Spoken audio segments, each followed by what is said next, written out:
Welcome to the Pool Nation podcast, where it's all pool talk. And we ain't talking about netting and jetting or splashing and dashing. We're talking about becoming a nation of pool pros. We talk about the latest products, trends, and training in the pool industry. Now let's welcome your host, with over a decade of industry insider experience and still the reigning champion of Marco Polo, Edgar De Jesus, and his co-host, John JJ Flawless, the fastest netter in the West, and Zach the Pool Boy Nicholas.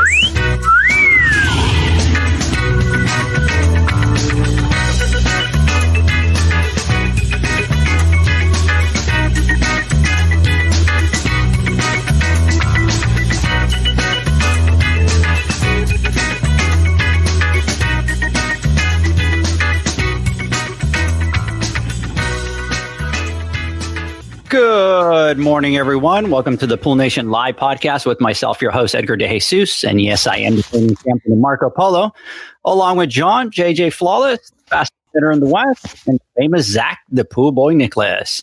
And this week, we're talking to Kelli Carillo from Legacy Pool and Spa and founder of the Pool Girl Training. We're going to dive into her story and talk about how she got started in the industry, her journey, and her passion for helping other pool girls in our industry.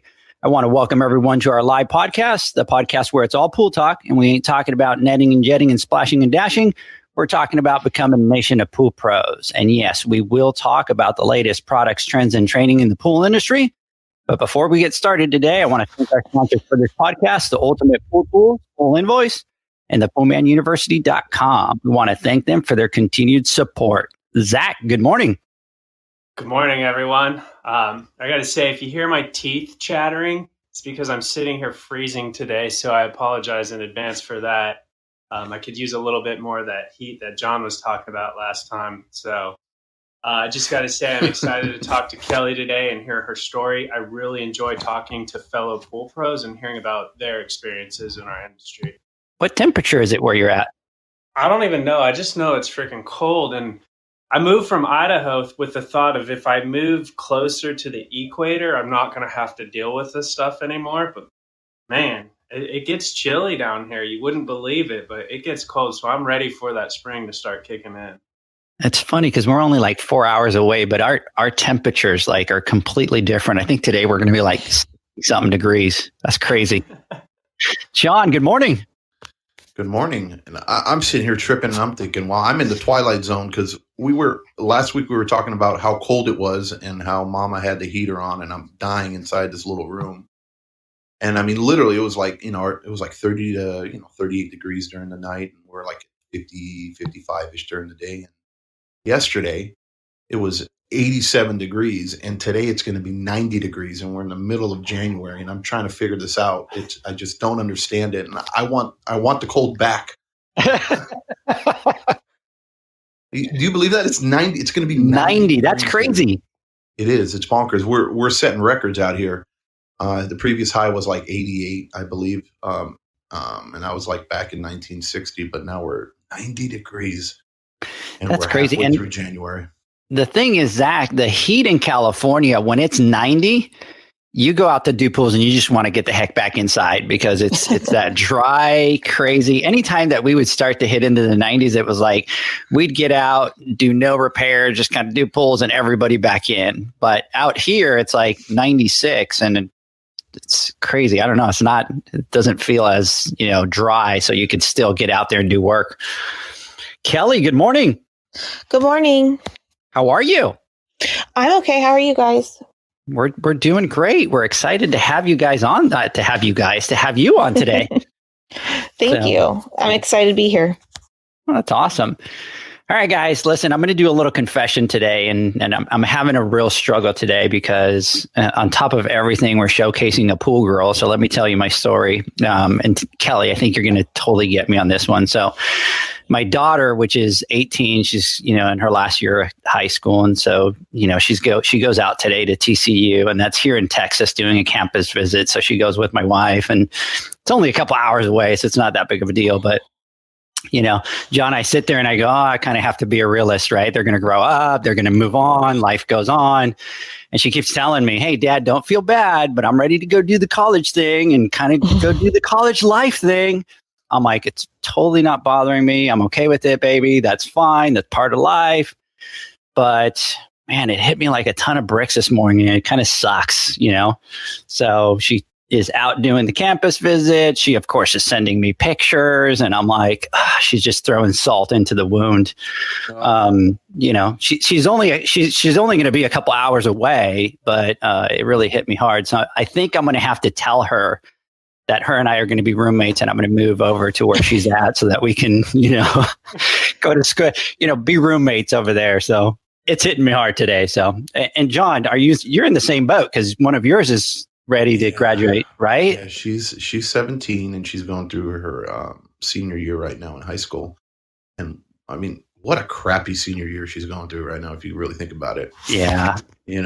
She's not going to get to experience any of those things. Even though as a father, kind of behind the scenes, I'm kind of like, no problem. I don't have to worry about that right now, and stuff like that. But in reality, it's one of those moments that, that every kid is looking forward to. And, especially their senior year and being there with their friends and doing all the activities that they do. And it really sucks. But I mean, she's a trooper, and I mean, she's still kicking butt in school, doing great.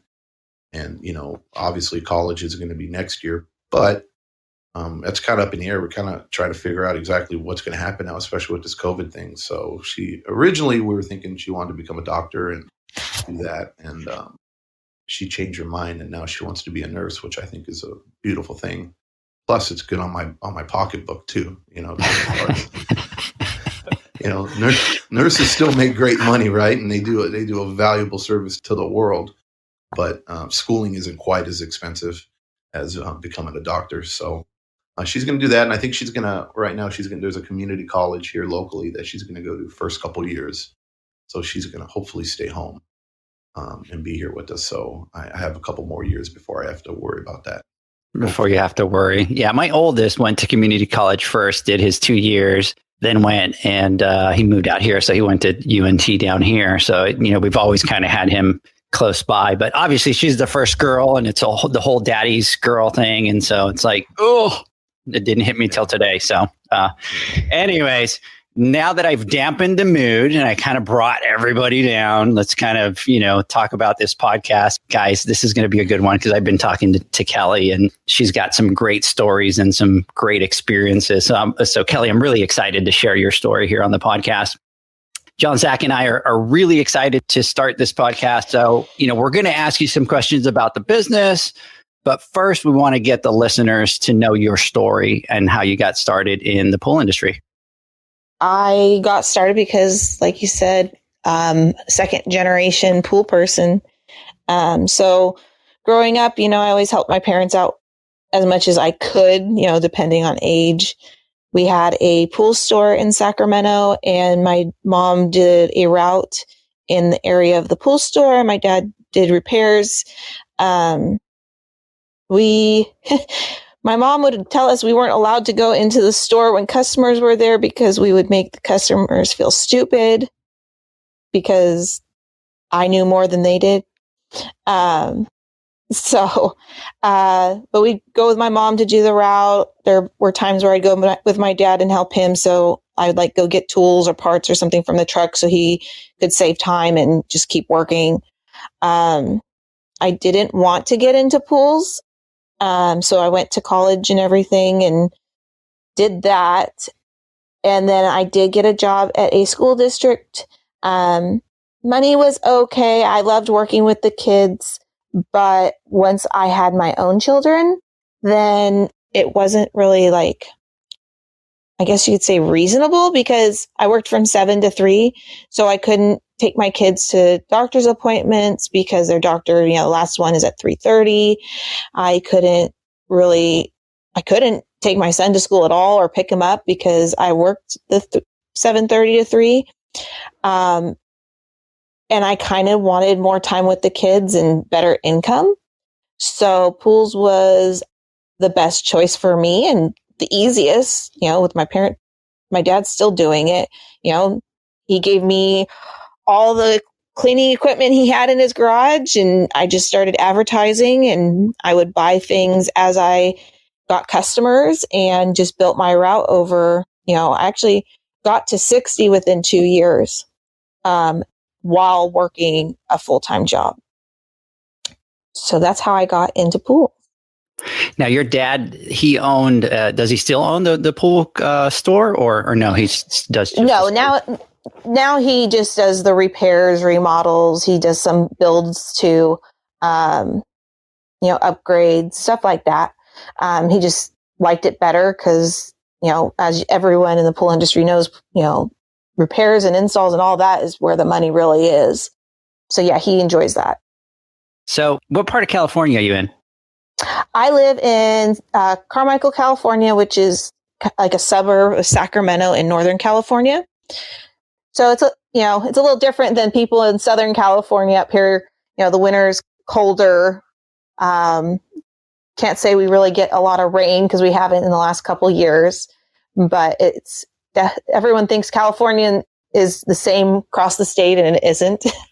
You have a sister in Houston that does pools, right? So both of you are in the industry.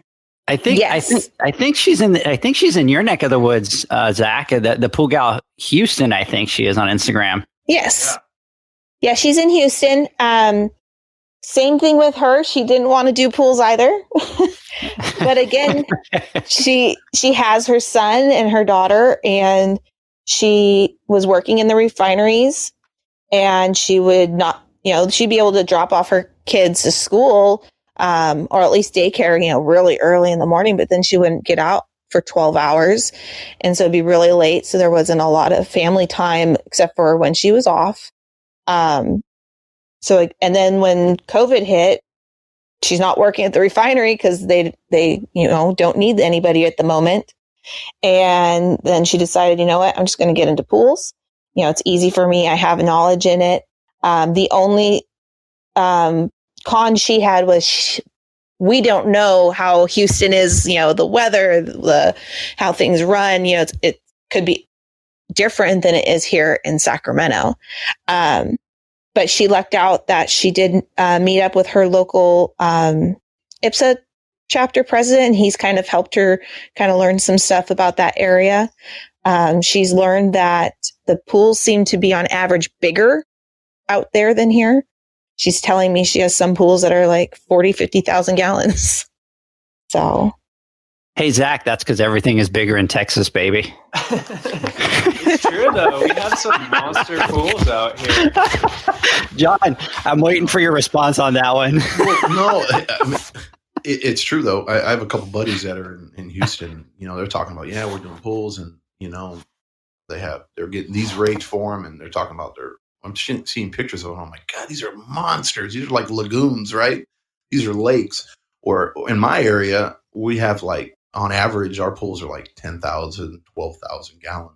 Maybe I even have some 7,000, 8,000 gallon pools, because every golf course has a pool and little backyards because it's on a fairway. And you just got these little dinky pools everywhere, and they're like, it's like a water feature compared to some of the pools you guys have out in Texas. That's for sure.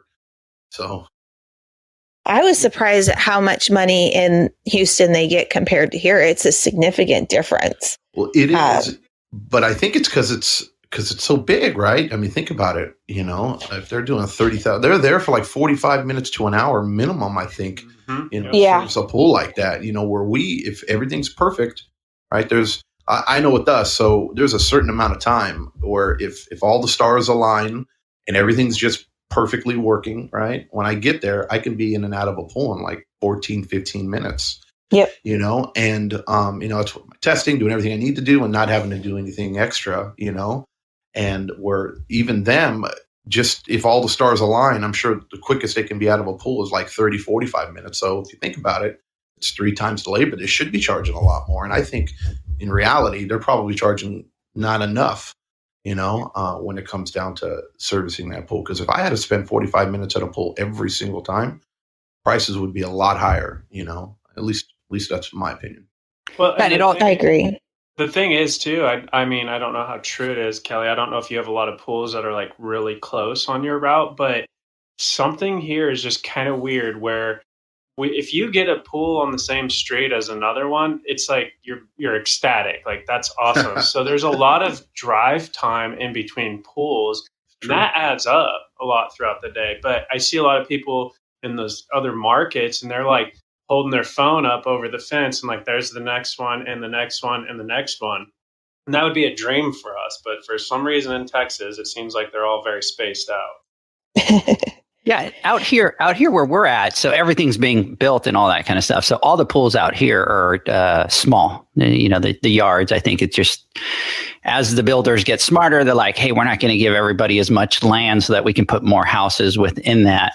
So, you know, even if you look at the pools from Dallas, yeah, you do get, you know, a lot of the bigger pools and stuff like that in Dallas. As you move up more north, and a lot of the newer pools, John, it's kind of like yours where they're just, you know, a lot smaller. I like this area because all the neighborhoods are new and they're putting in trees, and all the trees are baby trees. So there's really no trees in the backyards. So I'm like, that's where I would want my route. Yeah, mine's pretty spaced out. I do the greater Sacramento area, which is still way smaller than Houston. I can get across town in 30 minutes, but I do know people who have very close routes where they do 120 pools 5 days a week, and they're done in 4 to 5 hours. Yeah, when I had mine out in California, especially with the vacation rentals, I used to do like 26 on Thursday, and it was literally I'd park my truck and do 4 of them in a row, which was kind of nice. And you're just able to get in and out a lot quicker. So you currently have 60 pools, or you got the 60 pools in the first 2 years? How many pools do you service now? So I got 60 pools in the first 2 years. At that time, I was just concentrating on the weekly service. Now, currently I have 48, and I'm fine with that because, you know, daylight savings and everything. But I also do repairs and installs. So I want to make time for that. Usually it's in the summer that I have 60, because I have a handful of customers that only do it in the summer, and I'm trying to convince them otherwise. But, yeah, I'm not a big fan of cleaning pools just because I find it kind of boring. I'm more of the type that likes to see, if I do clean pools, I like to see the big changes, you know, from green to blue kind of thing, or, you know, the hard work of a repair and being able to see the difference and the customer happy. What kind of repairs do you do? I put pumps in, booster pumps, seal replacements, controllers, plumbing, electrical, lights, almost a little bit of everything. Almost a little bit of everything. You just mentioned everything. Well, I don't put heat pumps in yet. Uh-huh. I don't do heaters yet. Yeah, yet. Yet. There still are some things that my dad needs to show me before I do it. So I know my limitations. So when I get those things, then I just refer it to him. But what's nice is he will let me know when he's doing it. And sometimes if he can schedule it with my schedule, he will. And then I can go learn it. So then I could start doing it. John, have you put heat pumps in? Yeah, heat pumps are kind of a thing out here because it gets so hot. And during the summertime, people want to actually cool the water, because water temps are like 98 degrees and it just doesn't feel comfortable or refreshing. So if you get the right type of heat pump, you can get one that actually cools the water. And when you put that in, you know, we have multiple homes, especially vacation rentals, people that have the, you know, that rent out Airbnb, where one of the perks is, hey, you know, we have a cooled pool so you can enjoy it year round. And then obviously during the wintertime too, the heat pump will do a good amount of the heating, where it saves them more money overall. But yeah, heat pumps are great. They're just bigger. You know, it's all they really are. And to be honest, they're actually easier to install than a gas heater, because you don't have to worry about a gas line. It's all electric. So you just have to make sure you have the right electrical stuff. But they're just really big. So sometimes you're kind of just limited in space, but we have quite a few of them out on our route. How heavy are they? Oh, they're monsters. They're monsters. They're like 400 pounds. Yeah, you need 4 people to really get one in. Yeah, I almost tried taking one off on my own and it just didn't work. Yeah, you got to be real careful because you can't tip them either. So, you know, when you take them out, you have to pick them up and put them down straight because, you know, they have Freon in there and you're not allowed to tip them. If you tip them, then screw up the system. So, and you got to lift it over all the pumps and the plumbing, and you got a foot between the fence and the plumbing, and you're off to the side. I mean, but they are really cool when they're installed. And they Definitely work something well. you have the supplier drop off for you. Yeah, Oh, for sure. That's so a good. I have a question, Kelly. Like, you guys are in California. The VS pump thing has been around for a while, right? So are you in? Is it just VS pumps that you're installing, or do you guys still have single speeds going on over there? We do still have single speeds. I don't replace motors very often. Usually I'm able to sell the customer on the variable speed pumps, just on how much they're going to save, with electricity.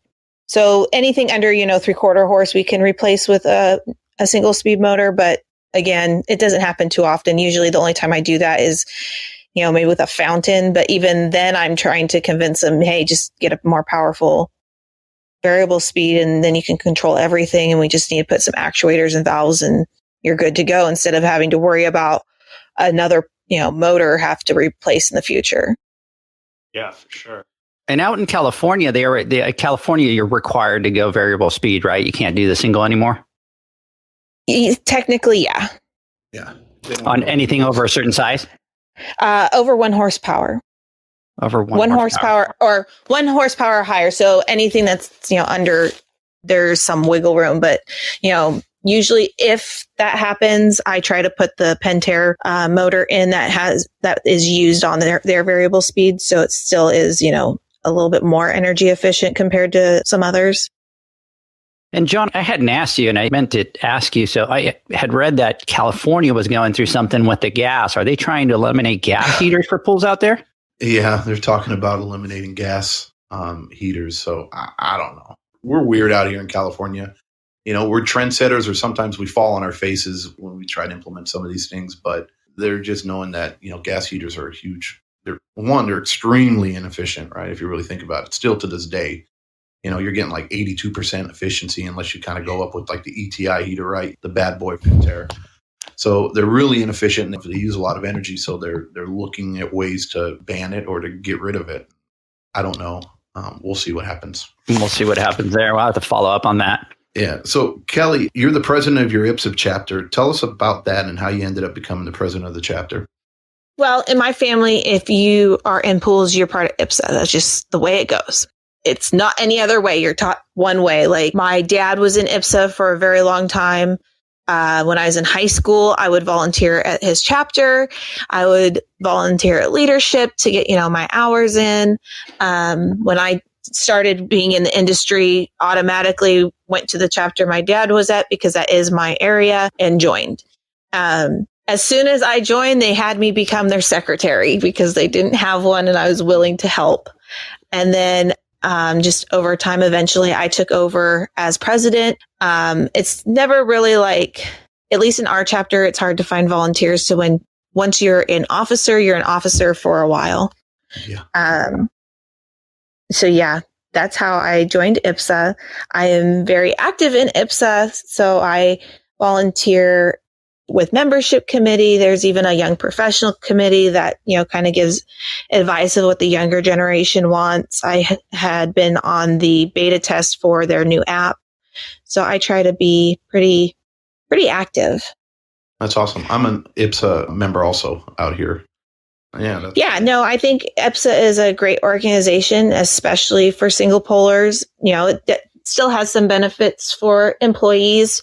We have definitely been talking about having more options for employee members, but I don't see why not, especially if you're newer in the business, then you don't know people, because you get that support from your members. You meet the reps, so then you get great relationships with them and that can help you out. So when I started my business, I got half my route from my IPSA chapter, because when they didn't do an area or weren't taking on any more work, they would refer it to me. So that was a huge benefit. I think that's why I built my route as fast as I did. And then, getting to know those reps, hey, I can call somebody for Hayward or Jandy right now and be on the phone with them. If they're busy, within 30 minutes, they'll talk me through whatever I need to do and we can get stuff done. I've had it where a pump went out for Hayward, but it was out of warranty, but they knew that there's issues with it for a while. So they, instead of having the customer pay full price with me, they came out within 24 hours, sold them a new variable speed pump for what the Try Me program price is. Yeah. And then the customer just had to pay for me to install it. So stuff like that, really, I think is a huge benefit. And I have the same relationship with my Jandy rep in my area. They do the exact same thing. The networking alone is such a huge piece that a lot of people don't think about, because it's just nice to be able to sit in a room of people and, talk. And a lot of the people are going through the same issues that you are, and you're able to work through some of those. How did you do that? Or how did you overcome that? And that was a huge piece for me. I'm not currently an IPSA member. I was, but I'll probably get back on that. But for me, it was all about the networking. Same with me, Zach. And that's when I first started. I had nobody. I mean, I was a fish out of water, right? I had no idea. So we figured it out. And Janie was actually the one that found out about IPSA and about the association. And we got our way in, and we met a gentleman there. His name's Gary, who's the president now of our chapter. And he's been instrumental in me actually being successful, or actually deciding to continue on with the pool industry.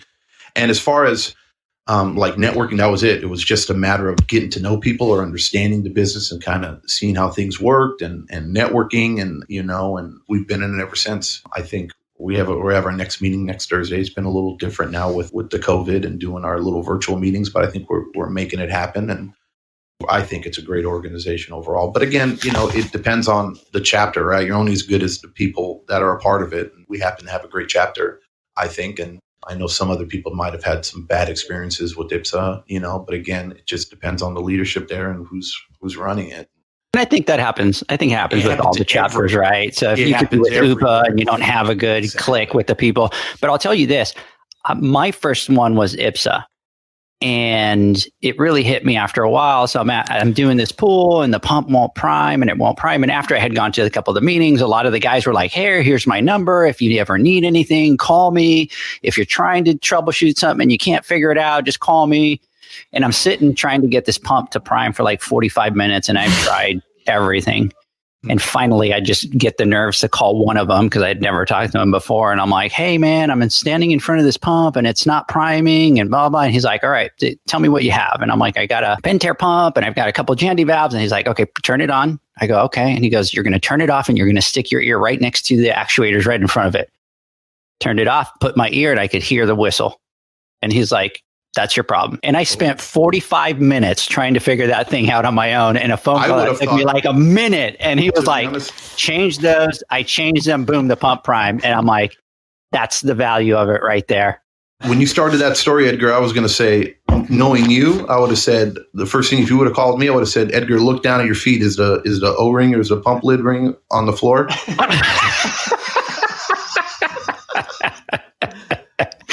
Thanks for that, John. I appreciate that. Said, oh, yeah, it's supposed to go on there. Okay. I forgot to put the lid on, John. Yeah. Well, I know that for some of my newer members, I've personally, where they don't do repairs just yet, and they've had an issue and they've called me and referred me and I got the job. And so what I did, instead of like always taking their repairs, is, hey, come, I'll be there on this day at this time. Why don't you come help me? And then I could teach you how to do it. So then you can do it from now on. And I do think there are a lot of IPSA members who will do that. Obviously, like he said, it depends on your chapter, but overall, everyone's there to help each other out. Oh, yeah, for sure. And the support. Now, let me ask you a question. You joined the IPSA and you're kind of going to the meetings and all that kind of stuff. And like, how are you all of a sudden, not all of a sudden, but what was that transition to? Well, now I'm the president of the chapter. Like I said, as soon as I was a member, I was the secretary.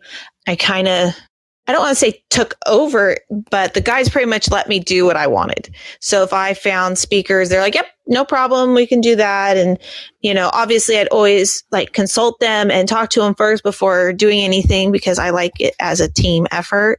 But, people get busy and stuff. So over time, it then got to where the president was ready to not necessarily not be involved, but maybe step down from where he was just for a break.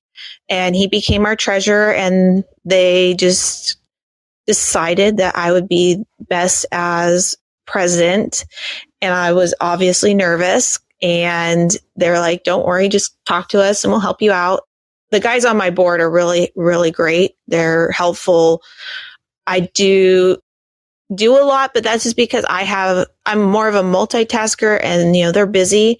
But if I want them to do something, I just ask, and then someone will volunteer, and we'll just try to make it a team effort.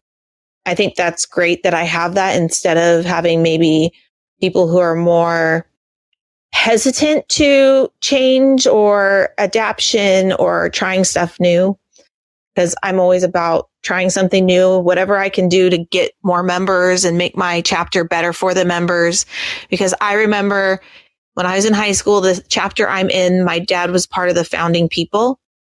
And I remember the room being packed, like standing room only, people out the door. And that's where I would like my chapter to be back at, if I can do that. So what are some of the responsibilities you have as the president of your chapter? So just kind of oversee that things are getting done, make sure things are being turned in. I find speakers for our meetings every month.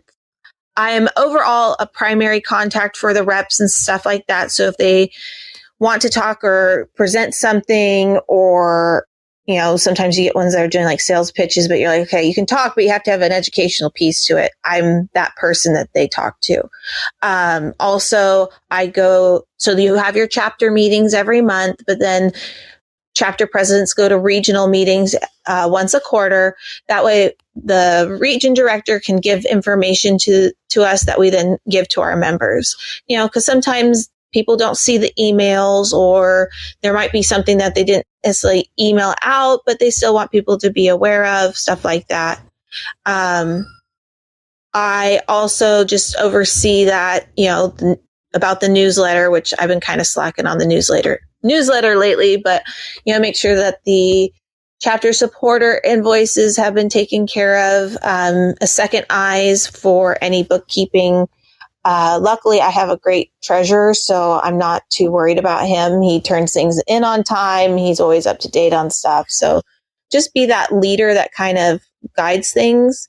I'm also the person that you come to if a member is having a problem with another member, if they feel like they're encroaching on their work, or feel like they just need maybe a reminder about policies and stuff like that. Very cool. Hey, I have another question for you guys, but let's take a quick word from our sponsors. And when we come back, Kelli, I'm going to jump back in and ask you a couple questions. The sound of you continually pitching pool care poles into the trash.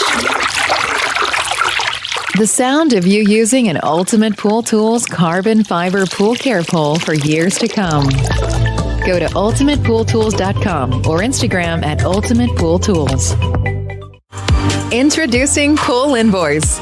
Pool Invoice is pool billing software that was created specifically for the pool service and repair industry. It was developed for our industry and only our industry. Pool Invoice was built with recurring billing in mind.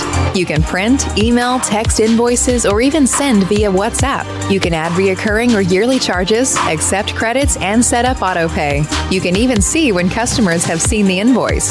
It even has a customer portal where they can log in and see, print, and pay invoices. It has all of your customers' information on one page, so you don't need to search through hundreds of invoices looking for the one you need. Just go to the customer's profile, and it's all at your fingertips. It's currently in beta phase, so anyone can use it for free.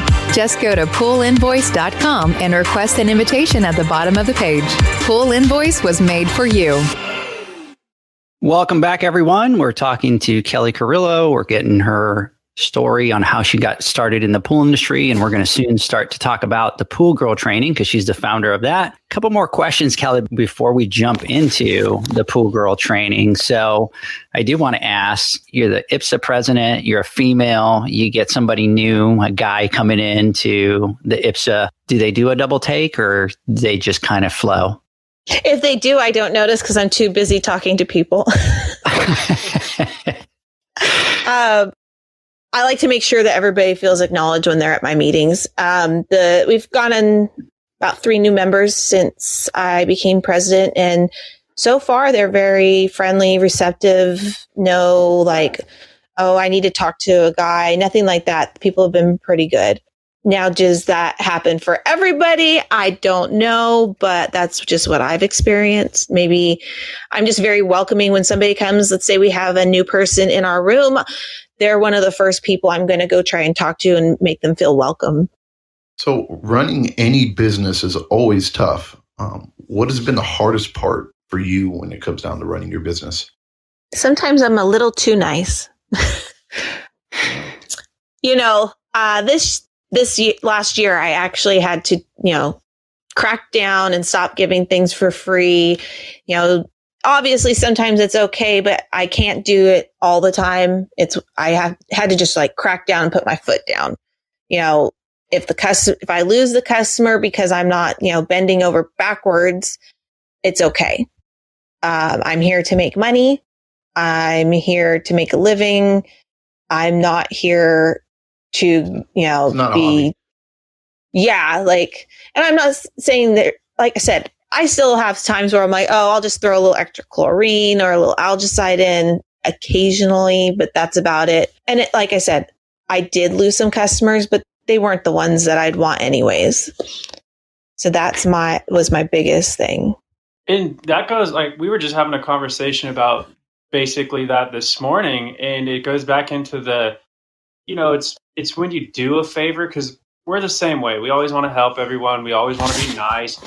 But it's that one time you do that favor that it turns around and bites you. And it just goes along with, setting that expectation. We just recently had one where we did a favor and now we're regretting it. It's like, oh man, that's why we don't do that, So it's kind of sad, but you just find that balance of, I can still be nice, but like you said, I'm going to get paid for this stuff.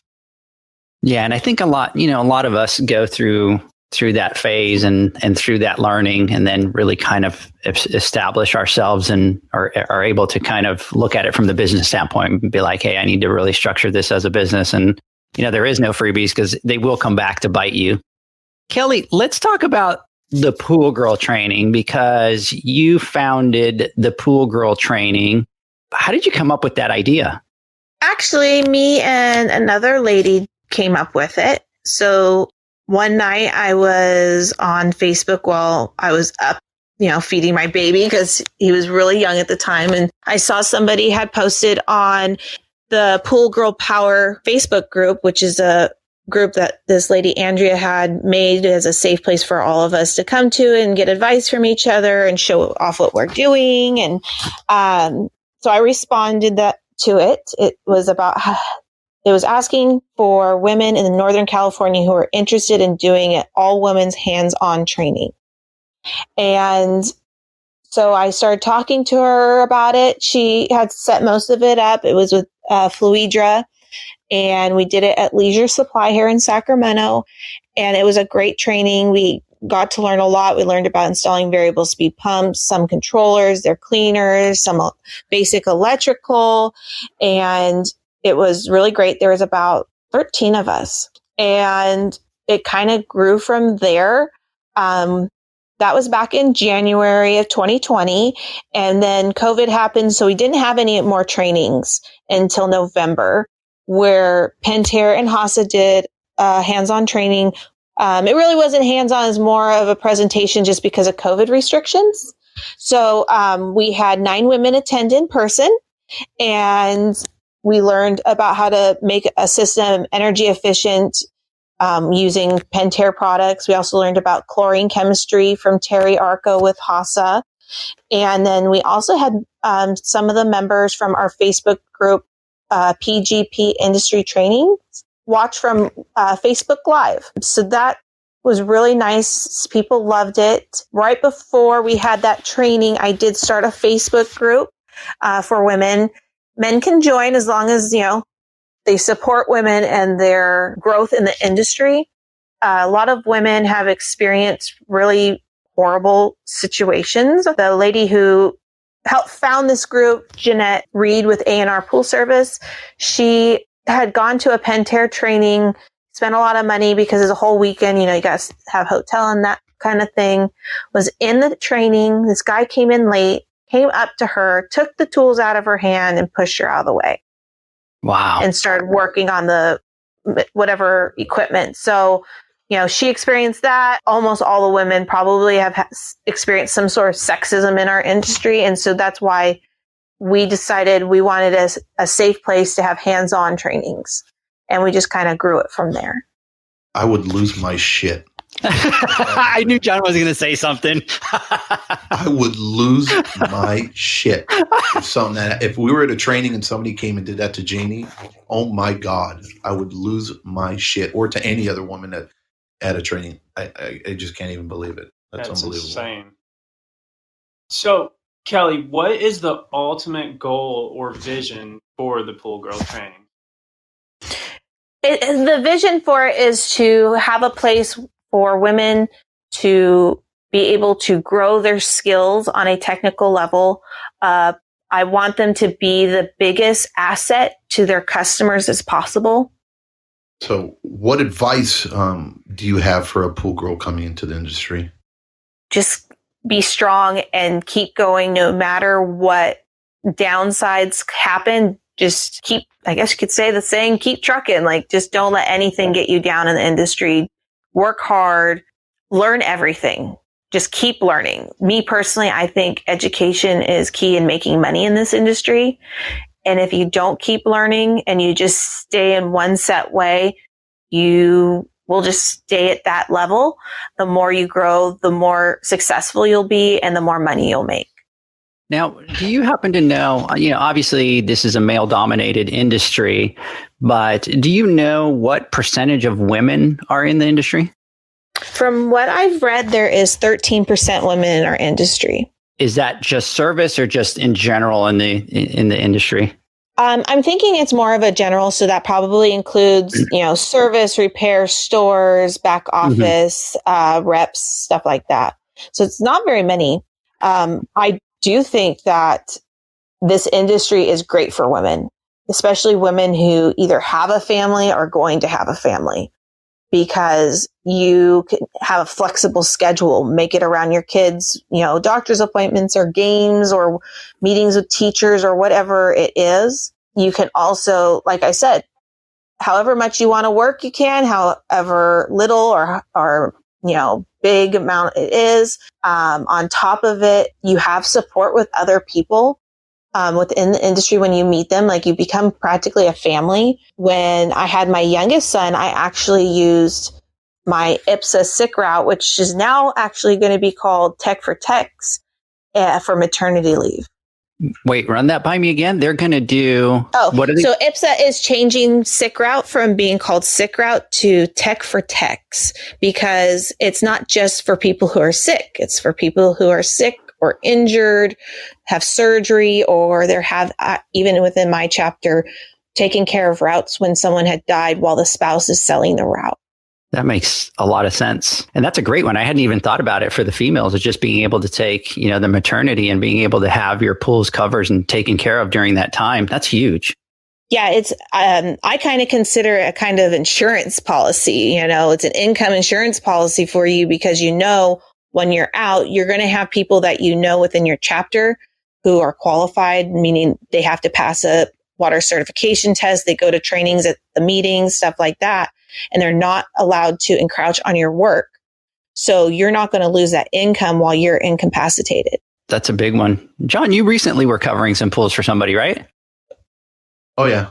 We just finished actually a few months ago. We were covering a couple routes actually at the same time, one for almost a year for one of our members that was going through some serious issues, but he's got it figured out and we're good to go. Yeah. We had one where, unfortunately his wife, had, terminal cancer, and he was actually the president of our chapter. And so, we were helping cover the pools and stuff like that. Also makes you feel good, because you're kind of out there and you kind of feel like you got support and that you're supporting the other people in your chapter. And especially for those that are single pool guys or the one poolers, like we say, it's huge. You get out there, you break an ankle or you break something, then you know that you're at least covered and you have that insurance to make sure that you're not going to lose your business.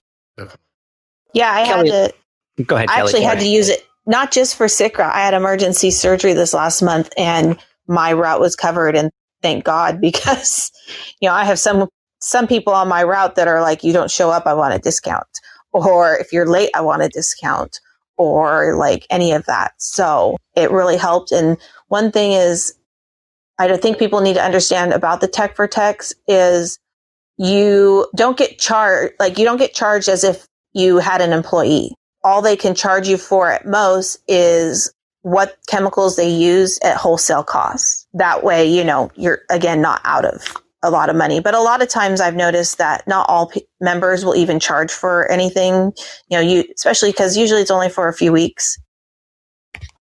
Yeah, the times that we did it, we didn't charge. And I'm sure you probably have a guy or two that's going to be like, well, I'm putting out money or whatever. But, for us, it was always, we're just glad to help and we got your back. Kelly, let me ask you this. What tips do you have for other pool girls out there on how to win over customers that are hesitant because they're females? Well, one trick I do is when I meet them, we look over the pool, we look over the equipment, see how everything's going, come up with a plan together. So they're going to learn my education as we're talking. So they see it's not just, I decided today to go do a pool. No, I'm giving them information, like helpful advice of how to make their pool more efficient. Ask them about the problems they have with their pool and how we can fix it. So again, that education piece comes back. You want to just take the extra little time and show them what you know. You'll get a couple where usually for me, it's the older people where they are like, no, I don't know if I could trust you. I had a customer who was in his 80s. His pool was green and nothing worked. And I'm like, your total dissolved solids is high. And he didn't believe me. He's like, I've never heard of that. Never drained my pool in 25 years. And he took water sample to Leslie's. They tested it, told him exactly what I told him. And then he's like, well, I'm sorry. I didn't believe you. So yeah, definitely show them just the knowledge, be really nice and friendly. I found talking to my customers and telling them, hey, we're going to work on this together. This is a team effort. They like that. They're not just going to feel like a number. I agree with that one. Actually with both, but I used to do that to my customers too, to just kind of take them along the journey so that they would know, hey, we're going to try this and this. And if this doesn't work, then this is, the ultimate thing that we have to do. And when you did that, they were a lot more willing to do whatever it is that you wanted to get done. Let me ask you this. So you have the Facebook page for the Pool Girl training. Is that really kind of where they're going to go sign up and be able to do the trainings? So you sign up for the group, and that's where we advertise our trainings predominantly. But I also put up other information. So any trade shows or virtual trade shows, I put up there. Bob Lowry puts advertisements up for his class. Hayward puts up their classes notifications up there as well. If I find anything that could be helpful, I put it on there. So like chemicals, new plaster startups, I put guidelines of different ones up there. A pool bonding image where you see the whole pool and what goes into it. Pretty much I'm constantly learning myself. So anything great I put on there. I put information on borates because I think that is a great option right now during our shortage. And then you have the advertisements for the trainings or webinars. And we did do one on Facebook Live, but I wasn't happy with the sound quality and people were having trouble hearing. So now we're going to be offering the webinar version of our in-person trainings on Zoom. So they can just email me their address or email address, and then I'll send them an invite. If I already have their email, I'm just automatically going to send an invite. And if they join, that's great. More the merrier. We never have issues with live stuff, right, Zach? Yeah. Yeah. Right. We never have live issues. No, 100% all the time. Oh, Lord. So those are stressful. We just had our Instagram live. Zach and I were supposed to do it, and Instagram was down, and we couldn't connect him. And then I had to kind of try to pull it together all at the last minute. So that was fun. And then I remember, what was yours, John? You couldn't connect the Bob? Yeah, I couldn't connect the Bob, and every time I clicked him, connected, it showed him for a second, and then it went away on my screen. But he was still there. It was such a pain in the ass. I think Edgar secretly was trying to do it without me. Yeah, especially that within 20 minutes I was out of content, Zach. So I was like, oh man. So yeah, those lives are killer, but you kind of have to do them. What do you have in the works next for training? So we have a webinar next Thursday, the 21st, at 6 p.m. Pacific Standard Time with the co-CFO, Dave Haas. He's going to be talking about the business side. So he's going to teach us how to assess our companies and see if we're even making a profit, what we need, give some pointers on how to get more business through your current business. He's also going to talk about hiring people, really a great breakdown of everything. I have not heard his speech on that subject yet, but I hear from a lot of people it's a great presentation he gives. He just recently went to one of our local chapters and did a presentation on Zoom, and they had like 53 people, and people walked away saying, I don't think I'm making any money now. So I got that webinar because I like to ask the ladies, I try to do it twice a month, what they want to learn. I could give you everything I want to learn, but I want them to feel they're getting a benefit. And that was a huge one, was they wanted to hear the business side of the pool industry. And then on the 26th of February, we'll have an in-person training here in Sacramento, actually with my dad. He's going to be doing a basic electrical class. So he's going to teach us what electricity is, the kind of electricity we do, safety. He'll teach us how to put a breaker in, a variable speed pump, a timer, pretty much residential electrical things that we feel like the ladies need to learn. All of my trainings are based off of feedback I've gotten from the ladies and what they asked to learn about. So that will be exciting. We don't have a location for it just yet, but we have 2 places that we might have it. When we do our in-person trainings, we limit the number right now because of COVID, and we make sure to have hand sanitizer, masks, space, stuff like that. John, go ahead and book the ticket for Mama. She's going to fly first class, 5-star hotel, and she is going to that training. Yep, there you go. There you go, Mama. I just got you the permission for that, and I'm going to put you on the air. So you said yes, right, John? Yes. Yes. There you go, Mama. So, Mama, call me, give me John's credit card number. I'll book it all and I'll reserve it. I'll talk to Kelly and make sure she has a spot for you. Let me ask She's you this. already messaged me about being on the webinar. There you go. Let me ask you this, because she's asking on here on our notes, and I want maybe you to answer it. What vacuum do you use, Kelly? Any tips and tricks? I like to hear what other women like to use. So I'm pretty basic compared to everyone else. I just use, a basic vacuum head and a leaf master. I don't have very many pools with high leaf loads. And a lot of my pools I've been able to put on a service I call Chem Filter Deluxe, which is pretty much everything but me physically cleaning their pool. And people love that service. So I'm pretty basic. I'm going to say time out. Wait. Back up. Deluxe. I like that. Back up. You got my attention there really quick. Okay. So obviously you have different, tiers of packages. So what are they? Okay. I used to do chem only, and then I stopped this year because I found that chem only had too many issues. In my chem only, it's chemicals only. I don't check anything, empty baskets or any of that. And customers would, obviously be blaming me for not putting enough chemicals in their pool because they left leaves in there all winter. So now I have 2 services. The first one is Chem Filter Deluxe. With Chem Filter Deluxe, you have to have a pool cleaner. I balance the chemicals. I empty all baskets. I empty the canister or bag of the pool sweep. I brush the tile line in steps, and I clean the filter as needed. That is actually a pretty big service like popularity among my customers. A lot of them, that's all they need. Their pool is so efficient, they don't need anything more. And then I have full service, which is everything I mentioned, plus vacuuming or leaf bagging, scooping, leaf raking, everything you need to clean the pool. That's great. I love that.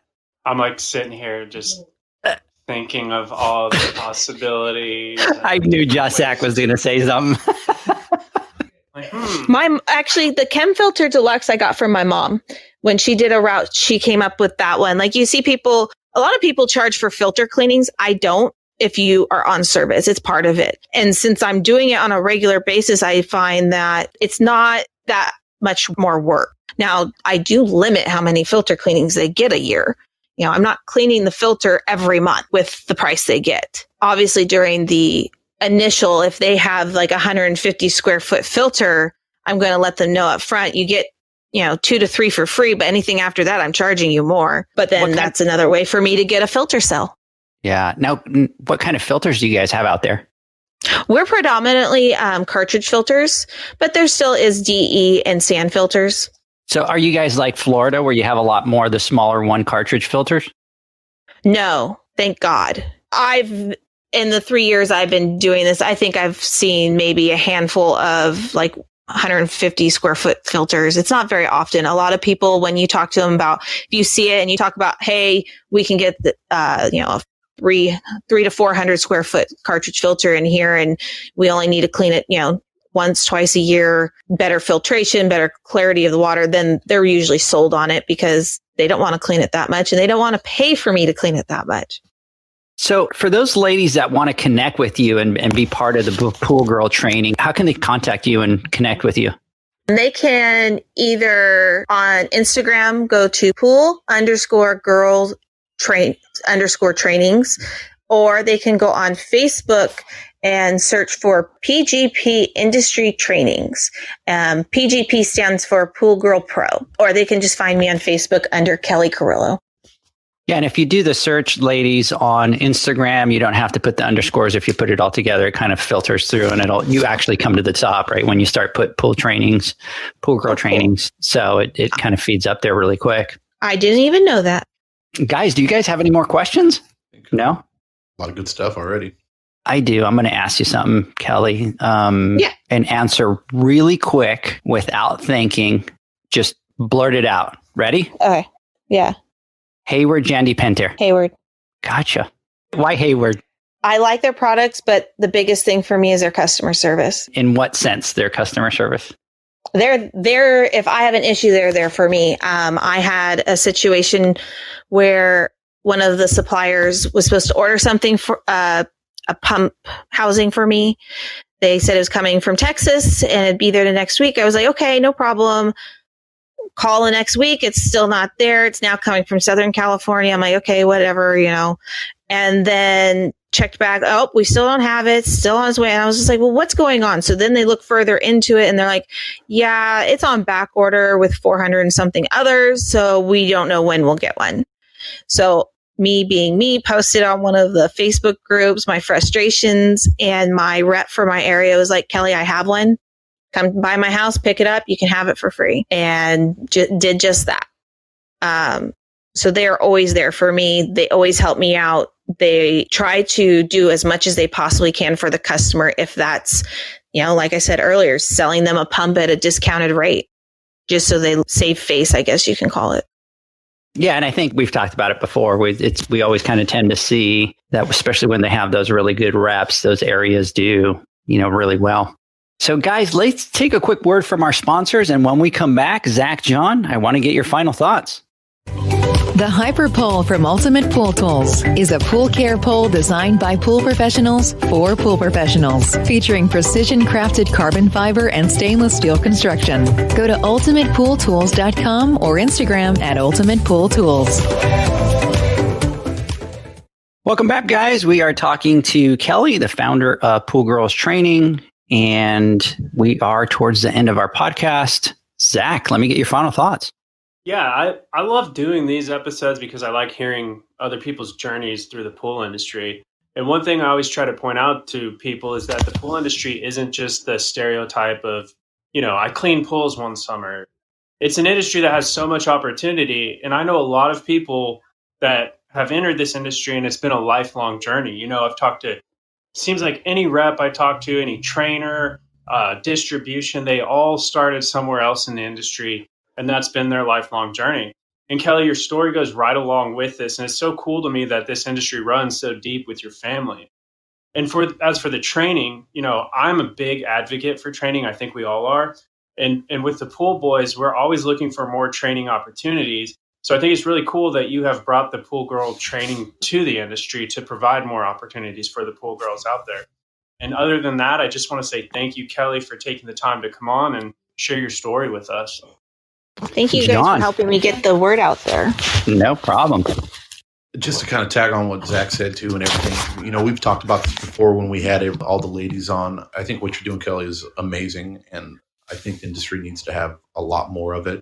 Our pool industry, for the one thing, and we talk about this, and I've said this many times, is, my goal and what I want us to do is to elevate our industry so that we're looked upon as more of a professional, so that we can, because there's a lot of work that we do. And it's always, we say, where do we lie on the totem pole when it comes down to service agencies or, people that are doing service, gardener, pool guy, HVAC, plumber, electrician stuff. And I think personally that we need to be much higher on that totem pole, because I think our jobs and our responsibility encompass a lot more than what people believe it does.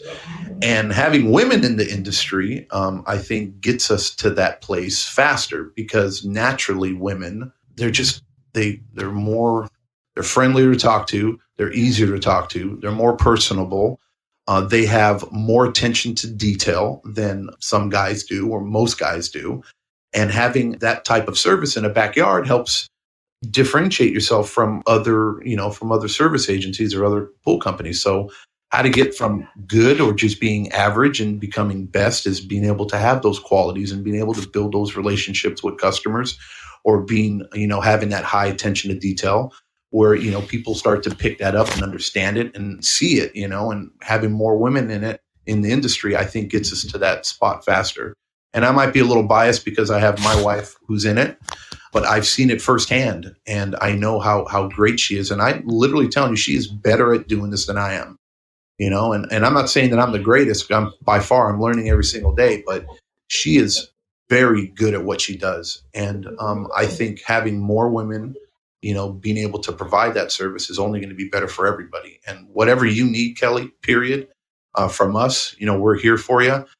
Because we want to, this isn't just a speech. This is from the bottom of my heart and our hearts. Whatever we can do to help change this movement or help change the industry so that we take that 13%. We talk about, that's reps and all that. If you really talk about pool service techs, I'm sure it's like 2-3%. And if we can get that number to 20, 30, 40%, I think we're going to be all better off.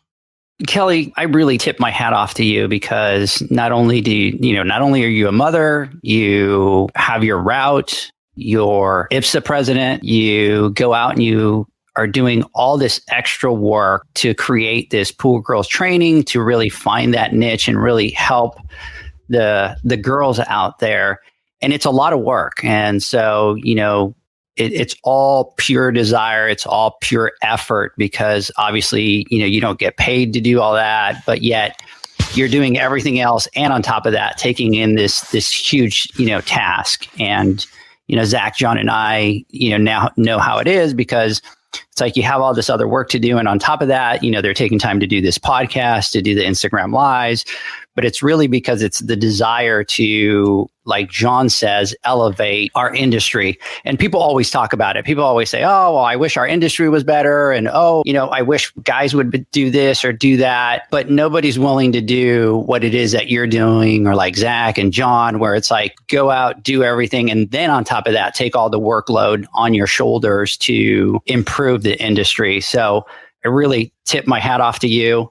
From us, whatever it is that you need to help you, and we'll continue to announce your trainings and, support you in any way that we can. So hats off to you. I think you're doing a phenomenal job. And I think especially all the other pool girls that I've talked to out there talk very highly of you, and they definitely appreciate it. Thank you, guys. Yeah, I want the women to know it's a great place for them. And if there's any women out there that want to do in-person trainings in their area and want advice on how to do it, they can always contact me and I'll advertise their trainings and stuff. Because the more, like you said, the more we learn, the more professional we are and the better things will become in this industry. Absolutely. And we will need to connect. What I want to do is I want to get a banner up on the Poolman University for your Facebook page and just kind of direct them over to your page. Thanks. Yeah, that's one of the hardest things about this is finding the women. But once you get them, they're there.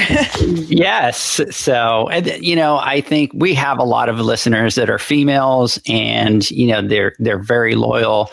And not only that, they always provide great information where I could go to a group of people and say, hey, what do you guys want to listen? What do you guys need?